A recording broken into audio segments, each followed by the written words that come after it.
بسم اللہ الرحمن الرحیم۔ آج ہم بات کریں کہ عیسیٰ علیہ السلام کی کس طرح تبدیل ہوئی۔ جب حق پھیلتا ہے تو صرف دل ہی نہیں بدلتے، طاقت کے ایوان بھی لرزنے لگتے ہیں۔ حضرت عیسیٰ علیہ السلام کی دعوت اب بنی اسرائیل کی گلیوں اور عبادت گاہوں تک محدود نہ رہی تھی۔ دلوں میں ایمان جاگ رہا تھا، آنکھوں سے آنسو بہہ رہے تھے اور لوگ دوبارہ اللہ کی طرف لوٹ رہے تھے۔ مگر یہی بات کچھ دلوں کو سب سے زیادہ ناگوار گزر رہی تھی۔ حسد، اقتدار اور خوف، یہ وہ لوگ تھے جن کے ہاتھ میں مذہبی اختیار تھا مگر دل میں اللہ کا خوف نہیں تھا۔ انہیں یہ خوف لاحق ہو گیا تھا کہ اگر عیسیٰ علیہ السلام کی بات اسی طرح پھیلتی رہی تو ان کی کرسی، ان کی عزت اور ان کی دنیا خطرے میں پڑ جائے گی۔ حق کے مقابلے میں انہوں نے دلیل نہیں دی، انہوں نے سازش چنی، جھوٹے الزامات اور خفیہ مشورے کیے، راتوں کو خفیہ مجلسیں ہوئی، ایک دوسرے کو اکساتے رہے۔ کبھی کہا یہ جادوگر ہے، کبھی کہا یہ شریعت توڑتا ہے، کبھی کہا یہ لوگوں کو بغاوت پر آمادہ کر رہا ہے۔ آخر کار انہوں نے رومی حکومت کا دروازہ کھٹکھٹایا۔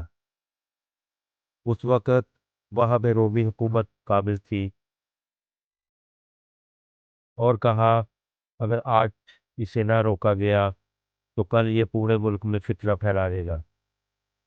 یہ سب اس لیے تاکہ حق کی آواز کو خاموش کیا جا سکے۔ وہ آخری آزمائش کی رات، وہ رات غیر معمولی تھی، فضا میں خاموشی تھی، دلوں میں بے چینی تھی۔ حضرت عیسیٰ علیہ السلام اللہ کے حضور کھڑے تھے، نہ شکوہ نہ گھبراہٹ، صرف دعا اور یقین۔ حوارین کے دل کانپ رہے تھے، وہ جانتے تھے کہ آزمائش کا وقت قریب ہے۔ حضرت عیسیٰ علیہ السلام نے انہیں دیکھا اور ان کے چہروں پر خوف کے سائے محسوس کیے۔ انہوں نے نرمی سے کہا، اللہ اپنے نبیوں کو ضائع نہیں کرتا۔ قطر اور سولی کا دعویٰ۔ پھر وہ لمحہ آیا جس کے بارے میں دشمنوں نے دعویٰ کیا کہ ہم نے عیسیٰ علیہ السلام کو قتل کر دیا، مگر قرآن نے ہمیشہ کے لیے اس دعوے کو زمین میں دفن کر دیا۔ اللہ سبحانہ تعالیٰ فرماتے ہیں، نہ انہوں نے عیسیٰ علیہ السلام کو قتل کیا نہ سولی پر چڑھایا، بلکہ ان کو عیسیٰ علیہ السلام کی شکل کا ایک آدمی لگا تو انہوں نے اس کو عیسیٰ علیہ السلام سمجھ کر اس کو سولی پر چڑھا دیا۔ یہ جملہ صرف تاریخ نہیں، یہ عقیدے کی بنیاد ہے۔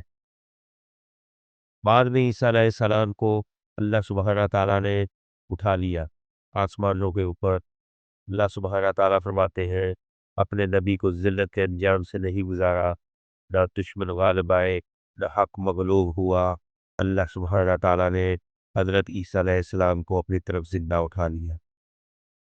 یہ رفع عزت کے ساتھ تھا، حفاظت کے ساتھ تھا اور حق کے غلبے کے ساتھ تھا۔ یہ اعلان تھا کہ نبیوں کی جان لوگوں کے ہاتھوں میں اللہ کے ہاتھ میں ہوتی ہے، تاکہ لوگوں کی سب سے بڑا فتنہ اور قرآن کا جواب۔ اس واقعے کے بعد سب سے خطرناک فتنہ پیدا ہوا۔ کچھ لوگوں نے غلو کیا، محبت کو حد سے بڑھایا اور کہا وہ اللہ کے بیٹے تھے، مگر قرآن نے بڑے واضح اور نرم الفاظ میں کہا وہ مریم کے بیٹے تھے۔ وہ کھاتے تھے، پیتے تھے، وہ اللہ کے محتاج تھے، وہ خود اللہ کی عبادت کرتے تھے۔ حضرت عیسیٰ علیہ السلام نے کبھی نہیں کہا میری عبادت کرو، بلکہ ہمیشہ یہی کہا میرا رب بھی اللہ ہے، تمہارا رب بھی اللہ ہے۔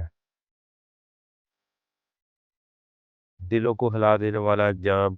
یہاں آ کر کہانی ختم نہیں ہوتی، بلکہ حق واضح ہو جاتا ہے۔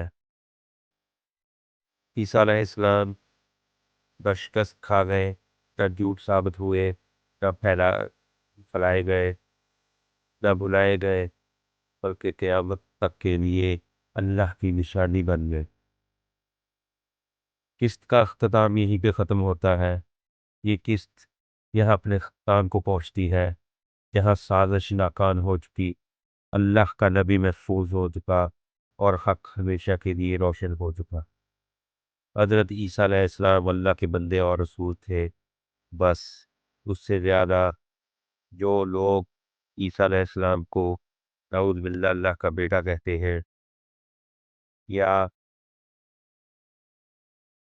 دوسرا خدا یا تیسرا خدا مانتے ہیں، ان لوگوں کو چاہیے کہ صرف اور صرف اللہ سبحانہ تعالیٰ کی اس میں غور کرے، جس میں اللہ سبحانہ تعالیٰ فرماتے ہیں قل هو اللہ احد اللہ الصمد لم یلد ولم یولد ولم یکن لہ کفوا احد۔ اس پہ غور کریں تو انسان کو ہر چیز کا علم ہو جاتا ہے۔ ہم جو انسان کو اللہ کے برابر کا مرتبہ دے دیتے ہیں، بغیر سوچے سمجھے، بغیر کچھ جانے، بغیر جانچ پڑتال کیے، اس طرح کے فتنے سے بچیں۔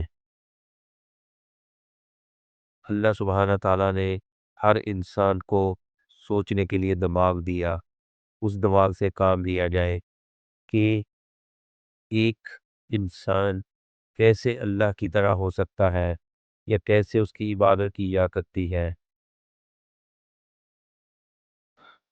اللہ ہم سب کو اس طرح کے فتنے سے بچائے۔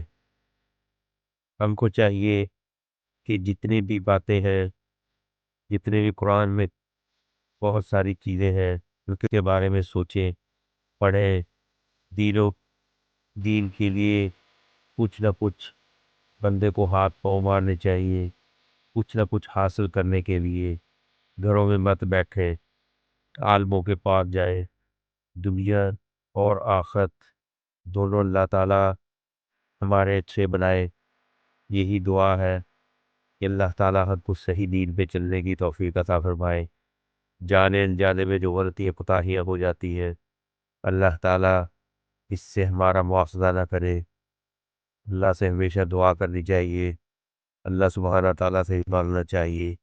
وہ جس کے چاہے درجے بلند کرتے ہیں اور جس کو چاہے ذلت دیتے ہیں اور جس کو چاہے عزت دیتے ہیں۔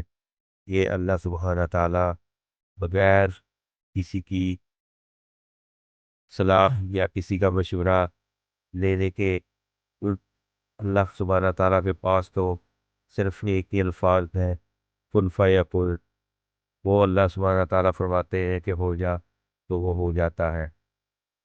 اللہ کو کسی چیز کی اجازت نہیں، بلکہ ہر انسان کو، حتیٰ کہ نبی پیغمبروں کو بھی اللہ سبحانہ تعالیٰ کی اجازت لینی پڑتی ہے۔ تو پھر انسان کیسے ایک دوسرے انسان کو اللہ کے برابر کا درجہ دے دیتا ہے؟ اللہ سبحانہ تعالیٰ تو صرف دینے والا ہے، نہ کہ لینے والا۔ وہ ذات برحق ہے جو دیکھ کے خوش ہوتا ہے، نہ کہ انسان اس کو دے، بلکہ اللہ تو اللہ الصمد ہے، بے نیاز ہے۔ اللہ تعالیٰ ہم کو صحیح راستے پہ چلنے کی توفیق عطا فرمائے۔ آمین ثم آمین یا رب العالمین۔